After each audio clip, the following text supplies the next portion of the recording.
Salutare, dragii mei! Am revenit către voi cu o scurtă practică pentru nervul vag. Se vorbește destul de des de acest nerv vag în ultima perioadă. El echilibrează tot sistemul nervos și transmite informația de la minte la corp 20%, de la corp la minte 80%. El echilibrează tot sistemul digestiv și sistemul circulator. De aceea, când avem perioade de stres, de anxietate sau chiar probleme, ceva de reglări, dezechilibre cu inima, da? Avem pulsul mare și simțim că ne sare inima din piept, putem face această practică, nu are contraindicații și este binevenită oricând, mai ales o putem face și seara înainte de culcare și ajută foarte mult și la o odihnă mai bună. Bun. Perfect. Avem așa, o mână lângă gât, luăm distanță, da? Luăm distanță o palmă.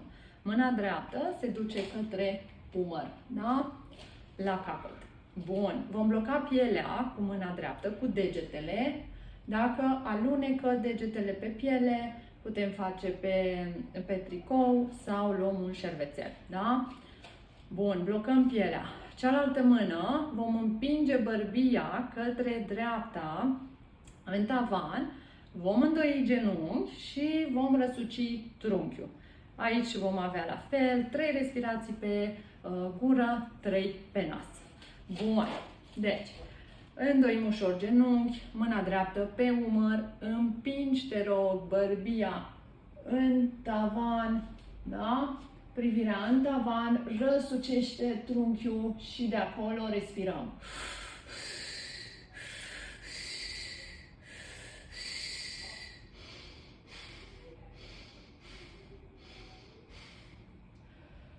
Ușor, revii, respir. Poți să scuturi un pic, posibil să amețești, este normal, pompează sângele mai repede și oxigenează creierul, da? Este perfect normal. Bun.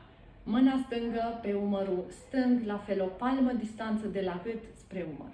Perfect. Blocăm pielea la umărul drept, mâna dreaptă împinge bărbia către stânga, sus, îndoi genunchi, răsucește. Respir pe gură.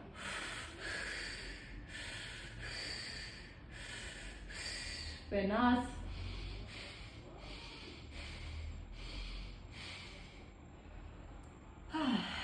Și scuturi.